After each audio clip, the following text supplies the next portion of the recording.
And here's the problem. There's no smoking gun here. There are far too many things that science has validated to be precipitating this epidemic of chronic illness in our kids. Here's a short list of all the things, many of which I document in my book, that are contributing to this chronic illness epidemic. What is this really about? It's about what has changed in the last 40, 50, 75 years or more that has made our children chronically inflamed, chronically rejecting everything in and around their environment. And it's complex. It really is. When I first got into learning about this, I really dug into the microbiome and learning about the gut and how gut health is so important, because it's of critical importance. And I'll explain a little bit more about that. But we've done so many things to just disrupt our microbiome that alone could have caused this chronic illness epidemic. But it's not as simple as that. If you go through this list, these are all things that medical science has proven are related in some way to these chronic inflammatory diseases. Okay, so we're looking at antibiotics, overuse of antibiotics. We give them to our kids for every single ear infection and sinus infection and sore throat. Even if it's viral, we give them antibiotics, which actually doesn't do anything for the virus other than weaken your immune system. And when you take those antibiotics, it totally destroys your immune system. And the microbiome is the seat of your health. Those microbes that are in and around your body, that's what the microbiome is, especially in your gastrointestinal tract. They keep you healthy. They help you digest your food and extract nutrients. They help you detoxify. They help you produce neurotransmitters to make your brain work properly. So many things. One of the most important things is the microbes in your gut actually help turn your immune system on and turn your immune system off and help regulate your immune system. So if you have an autoimmune disease, it all goes back to your gut. Your gut plays a huge role because those gut bacteria are actually helping to regulate your immune system so it doesn't attack itself. But we could go on and on and on. Glyphosate pesticides, they're toxic. This is like the Roundup. They're ubiquitous. They're sprayed on wheat and oats and corn and soy and canola and on and on and on. It's in breast milk. It's in urine. You can test for it. It's everywhere. It's disrupting our gut bacteria. It's a pesticide. It's ubiquitous.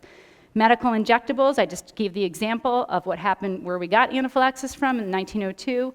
There's an impact there of disrupting the immune system. Proton pump inhibitors, those are the reflux medications. They change the pH of your gut. If we think about your gut as a pond, like there's an ecology in your gut, and you throw something like an antibiotic into your gut or a proton pump inhibitor, it changes the pH and changes what can live there. So if you took that pond, the analogy of the pond, and you dumped a whole lot of Clorox bleach into that pond, what's that gonna do to the pond? It's gonna kill the stuff that normally lives there, and other kinds of yucky stuff is gonna grow instead. And that's what happens when we take proton pump inhibitors, so shutting off the acid in our stomach, like Prilosec and Prevacid. That's what happens when we take birth control pills or hormone and steroid medications. 80% of women in the United States have taken birth control pills at some point, and that medication disrupts your gut bacteria. It changes the pH. Asthma medications change the pH in your gut. This is all really important. I mean, I literally could stand here for hours talking about, I haven't even gotten to the good stuff, like the coal power plants that emit mercury into the air, and that gets into our water and into our fish. I haven't gotten to diet, the standard American diet, high sugar, high carbohydrate content of the standard American diet, common hospital birthing practices. I mean, literally, I could go on for hours about all of these things and how they contribute to the modern illness epidemic. I mean, this is why this is like a big fat ball of yarn. How do we untangle ourselves from this? And what are we really saying here about the chronic illness epidemic we're seeing amongst our kids? Our kids are sick because we live in this mess. The modern industrial world does not support human health. And the thing that I find so interesting is that the families who have a child diagnosed with autism, many of them wake up to this reality and this awareness sooner than other families because they're in it. It is hard raising a child with an autism spectrum disorder. And you start learning about the things in and around that child's environment that actually impact them. And so you start waking up to this reality, and you're highly motivated to kind of change your environment and change the things you're doing because you can see that if you make those changes, it impacts your child. But we have so many people who are kind of mildly affected, like they have the soft signs. So that's what this cartoon is kind of depicting, is that, the families who are really in it, who are just deep in it, are kind of in the foot of the boat here, just bailing out as fast as they can. And then there's the people up, maybe have little environmental allergies, maybe they have a little reflux, maybe they have a little skin condition, but life goes on. And they're looking at the families with autism, and they're like, I wonder what causes autism. I wonder why all those families have autism. Not realizing that they're actually in the very same boat, exposed to the very same things. One of my colleagues wrote a book called Almost Autism, because she had a child who had sensory processing disorder and some ADHD-like symptoms and some eczema and constipation and other things that are very common in autism, but her child didn't have autism. But the title, Almost Autism, I think just says it perfectly, because every single one of us who has a child in the United States of America in 2018 has a child who almost has autism, meaning autism is like the worst manifestation of what happens when you live in the modern industrial world. And we're all kind of experiencing some level of that exposure and what it does to our health. And the reason why I know this, or the reason why I believe this, is because of this theory, the theory known as total load. In that, what creates an illness like autism, or an autoimmune disease, or whatever kind of health condition you have, it's not about your genes, it's not about your family history, it's about your total load, the total load on your body. And where this term comes from is from engineering. If you think about building a bridge, and I'll read you this quote that was, this comes from one of my mentors, Patricia Lemmer, who's written a couple books. She's been in the field of autism for 40 years. And this is what she says when she's describing total load. When a bridge collapses, who or what is to blame? Improperly placed machinery, the engineer who conceived the design, the weight of the cars traveling over the bridge every day, the weather? The total load theory postulates that it is the cumulative effect of all these factors that brought down the bridge. So what we're saying here is that, well, you can look for a smoking gun, like the one thing that gave your child Crohn's disease. Is it the microbiome and they don't have the right mix of bacteria in there? The one thing that gave your child autism, was it a mercury overload? The answer is it's all of these things, and it's different for every child. It's just that there is an overload. The total load of stressors on the body is too much, and there's not enough resilience in that body to withstand that total load, so the bridges collapse. So there's a corollary to the total load theory that I want to talk about, which is that, first of all, you understand all of these things I just listed, the antibiotics and the glyphosate and the standard American diet and all of those things on that list. Those are inputs that go into the barrel. They're like drops of water that go into the barrel, and the barrel is your body. And at some point, you have a limit. You can't take any more drops of water in that barrel. So all those stressors are going into that barrel. The corollary to the total load theory is that your barrel may be different size from the barrel of somebody next to you. And your child's barrel is different than your barrel. So what determines the size and strength of your barrel is what kinds of health-supporting activities do you do. So as an example, again, here's all the kinds of things going into the barrel. Just a reminder, lots of stressors. And by the way, when I say stressors, I'm not just talking about toxins or antibiotics or pesticides or whatever it is. It's emotional stressors. It's EMFs. It's anything that triggers a stress response in the body. And that's why this is a total load theory. Emotional stress counts. That's a drop that goes in the bucket. In the medical world, this is known as allostatic load. But there are many things that actually can increase the strength and size of your bucket, can build your resilience to be able to handle all of these stressors. Okay, so things like natural rhythms, biorhythms. If you get up first thing in the morning and you put your bare naked eyes out to the sun, that sets a circadian rhythm. And when you go to bed and turn down the lights as the sun goes down, that's a natural rhythm that actually supports your health and gives you more resilience. Exposure to natural light, same concept. Clean air and water and nutrition, stress management, meditation, mindfulness practices, things like touching the earth actually builds resilience, believe it or not. There's science behind that. Spirituality, actually believing in something and a higher purpose, actually builds your health and resilience. There's science behind that. Having meaningful, supportive, nurturing relationships builds your resilience, increases the size and strength of your barrel. So this really boils down to a pretty simple concept, which is that why are people so sick? We have too much of the bad stuff and not enough of the good stuff. Too many things going into our bucket, and our barrels are not big enough to withstand it. Now think about how this applies to our kids. Our kids have these itty-bitty little baby buckets. And these little bitty baby buckets can't tolerate all the things we're throwing at it. You hear these things thrown around. I'm sure you've heard it a million times, the 287 chemicals found and toxicants found in umbilical cord blood. The kids are being born into this world already totally buckling under the total load.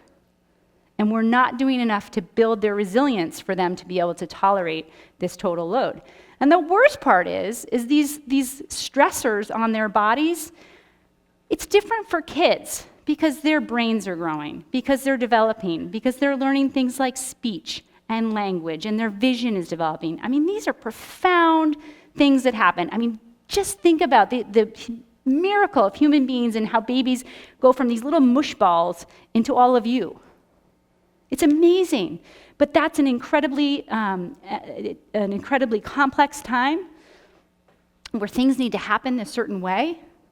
And if you interrupt that with chronic inflammation and a baby has to deal with a toxic overload or EMFs or something that triggers a massive inflammatory response in them, it's going to interfere with their development.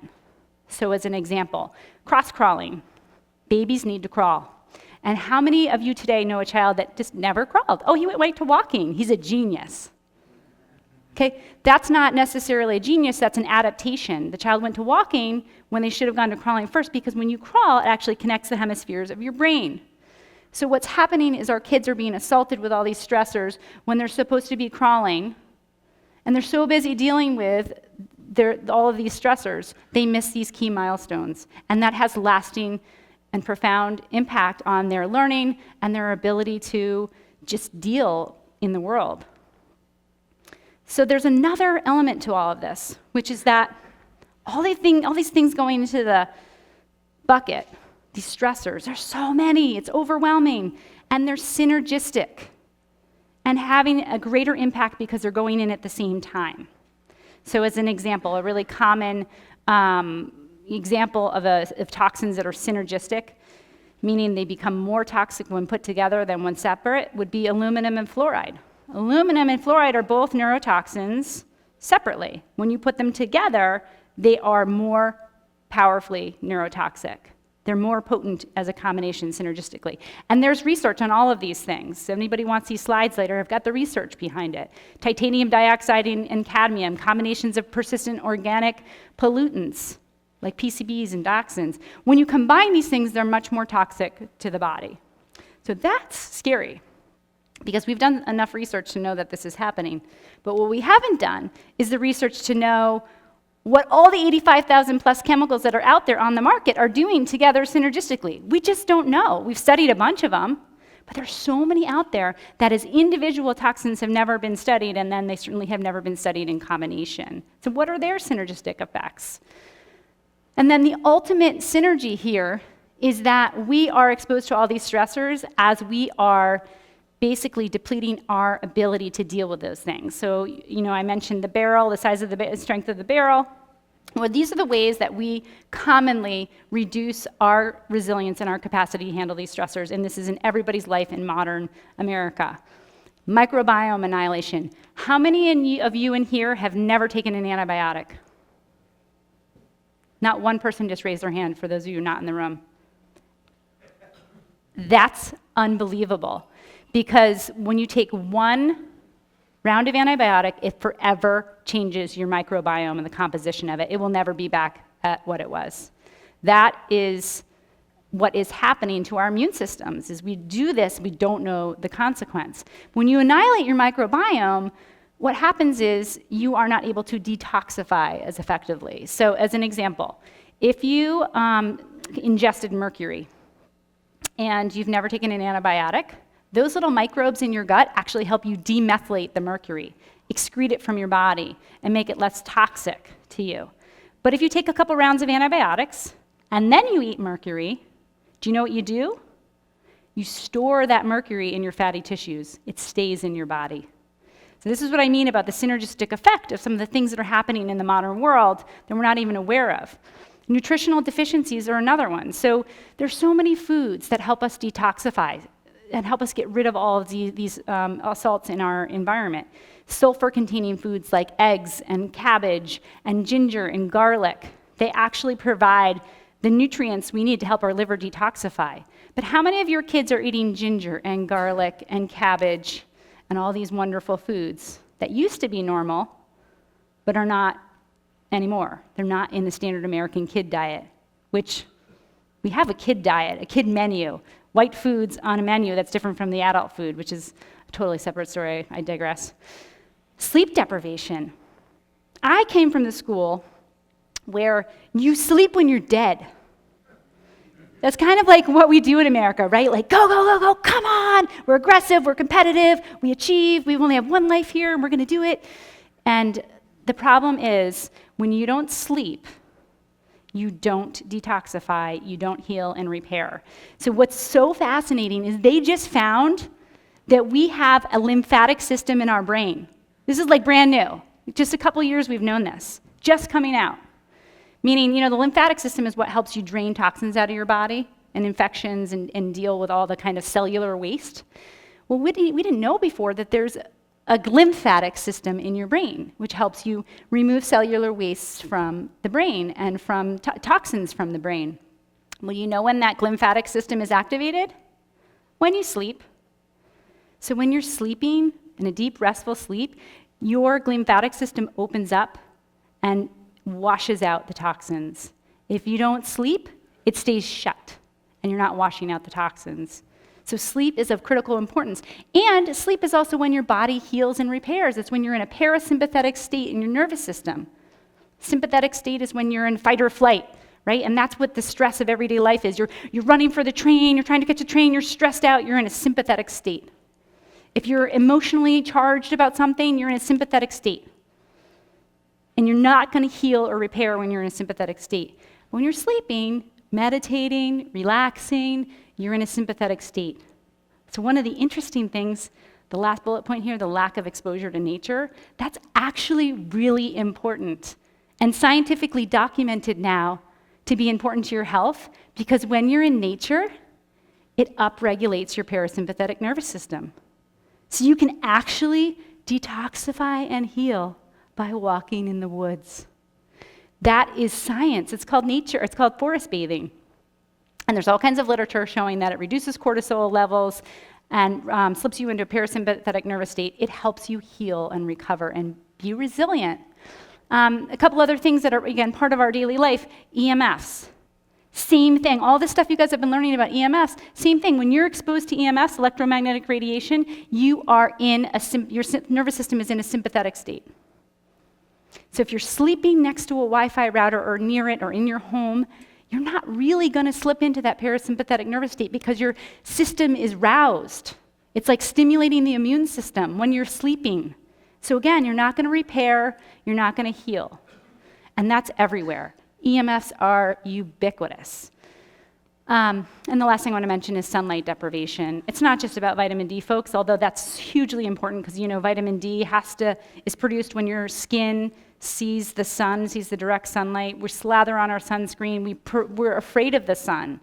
So, of course, we need to produce vitamin D, but we also need sunlight for detoxification, for energy production, for the mitochondria in our cells. And modern life does not allow us to see the sun. So, okay, I'm so glad that part is over because that is the doom and gloom. That's like the worst stuff, right? That's just all I have to tell you right now, and it's succinct of a way about how bad it is right now. It's really modern living, and living in the industrialized world is really taking its toll. It's making us sick, and it's making it so that our kids cannot survive, let alone thrive. So what are we going to do about this problem? How are we going to solve this? It's overwhelming, isn't it? Doesn't it just feel massively overwhelming? So who's going to fix this? Is it science? I mean, the reason I know any of this stuff, the reason I can talk to you about some of this stuff is because I've read a lot of the scientific literature out there. So science has done an awesome job helping us understand about all these things that are new to our lives and how they're impacting our health and how they're impacting the planet. So science is awesome. So I totally believe in science and that it holds the key to how we're going to get out of this. But I'll tell you this, we can't do science like we've been doing science and get out of this problem. We have to think differently and use science differently. So the reason why it's important for us to continue to do this work, to study all these molecules, whether it's perchlorate or fluoride or aluminum or lead, we need to keep studying these things so that we know that they are bad for us or good for us, depending on what we're studying. Because then we can enact policy to take these things out of our environment. So here's a great example. In the 1970s, there's a pediatrician by the name of Dr. Phil Landrigan, worked through the Mount Sinai Children's Environmental Health Center, eventually became sort of very well known for children's environmental health advocacy. But in the 70s, he and some colleagues were advocating for getting rid of lead in consumer products, so gasoline, paint. So the two biggest kind of exposures for lead, right? And so because Dr. Landrigan took the science that we had about lead, that lead is a toxin, it reduces IQ in children, it can impact development. We knew that science, and he applied it through public policy and got lead out of paint and out of gasoline. And as you can see in this chart here, when you took the lead out, the blood levels that you can measure of lead in the blood, those also decreased. So it's hugely important that we do this kind of science and keep doing it. The problem is, if we keep doing one molecule at a time, we're never going to get where we need to be to understand how to get out of this modern chronic illness epidemic. Because we picked the big ones, right? Like, okay, we know fluoride, mercury, PCBs, BPA or bisphenol A. We know those are baddies. So maybe we can each, handle that. Like the news covers it. Okay, bisphenol A is so bad, and you got to try a product without bisphenol A. Okay, that's good. But then next week it's going to be something else. So how do we keep up with this massive load, with the 85,000 chemicals that are on the market? Do we have to study and know and demonstrate each one is toxic to the body and then get rid of it out of our lives? Is that how we're going to go? That's going to take a really, really, really, really, really long time. But then we don't even know what we don't know. So how many of you have seen this study or know the Environmental Working Group? Environmental Working Group is one of my favorite organizations. Visit their website, ewg.org. They do all kinds of studies and research and provide information to consumers to help them make good choices about products and what's out there. And they just released this database where they took samples of tap water from millions of geographies in the US, millions of different municipalities, and tested the water. Okay? This is, if you think about what happened in Flint, Michigan, where they had lead in the water and the kids' blood lead levels were going up, this is a really important public health mission that they've taken on here. So I decided to look up Melville, New York, where we are here today, and see what's in the water. And just in this water, there are 3 chemicals that are above health guidelines. And let me just tell you, health guidelines are really lax, meaning this should be 0. But they have allowable limits for these things in the water. So you have 1,2,3-trichloropropane, which causes cancer, hexavalent chromium, which is the Erin Brockovich chemical. Do you guys remember the Erin Brockovich story in Woburn, Massachusetts, where all those people died of cancer and were getting sick from cancer? That chemical's in the water here, just saying. And perfluorinated chemicals, which harm the immune system and cause changes in mammary glands. That's man boobs. Like boys who are developing the way they shouldn't be developing. Those were what were found above health guidelines, and plus they found all these other contaminants that were detectable within range of health guidelines. But again, health guidelines are. So what do you do with this? Don't drink the water. Like, we don't even know what we don't know. You know, we're going through life and we're exposed to all these things and we have no idea. It's like lambs to the slaughter. We just don't even know. So I am telling you, we got to keep studying these chemicals one at a time. Yes, we got to keep proving that they're dangerous, but we got to do more than that because this keeps happening. You guys remember BPA, and it's like all over the news, like bisphenol A is bad, it's an endocrine disruptor, it's in baby bottles, get it out. And then all of a sudden, every single plastic bottle, water bottles, baby bottles, started having these labels that said BPA free, and we're like, whew, now I can buy this stuff, it's okay. No problem, crisis averted. Until you find out that they're replacing the BPA with BPS, which is another plasticizer, probably more dangerous than the BPA itself. But the products can say, we don't have any BPA, it's safe. No, it's not, because it's one chemical out and another chemical in. This is what the treadmill looks like. And then if you think about the pace of human innovation, this is a registry that keeps track of all new molecules that are out there in the world, maybe not on the market yet, but have been discovered. And this says of the 100 million substances in this registry, approximately 75 million were added over the last 10 years. On average, the CAS has registered one substance every 2.5 minutes over the past 50 years.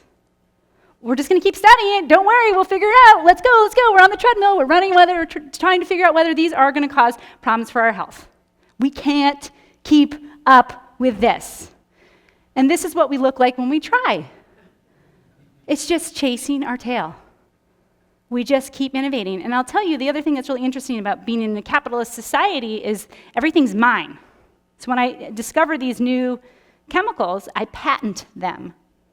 Now, what is interesting about patenting is you can only patent something if it's new.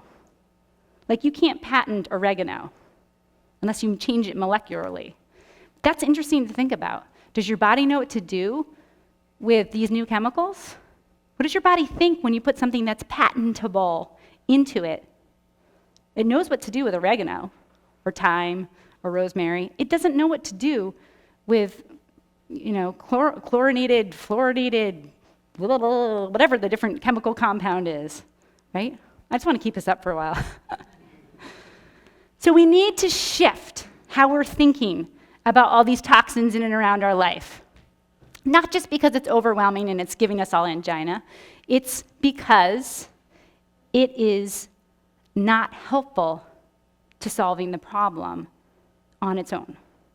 So we have this mentality that we look at one molecule at a time and we want to see what that molecule does in the body and in the environment. We got to keep doing that. I'm not saying stop that. But we have to start thinking about in terms of total load and the many complex and synergistic factors that impact the whole human body, the whole system, and the whole planet. So I want to talk for a minute about autism and what autism teaches us about total load. So these are two of my favorite books written by two of my mentors. The left is Dr. Martha Herbert, who's a pediatric neurologist at Harvard Medical School at Mass General Hospital. She was in the Generation Zapped film you just saw. I work with her very closely on a project I'll tell you about. And then Outsmarting Autism, written by Patricia Lemmer, who again was this woman who coined the term total load when talking about health. And what they talk about in their books is how autism is not genetic, it's not brain-based, it's not something you're born with and you just have the rest of your life. They talk about how autism develops over time, maybe starting preconceptually, with another layer being added on in utero, with another layer being added on in the first 3 months of life, and another layer of total load added. So it's something that develops over time. And for kids with autism, it's like the bridge breaking, right? The total load is so great and they don't have the resources to be able to deal with the total load. So they develop symptoms that look like autism.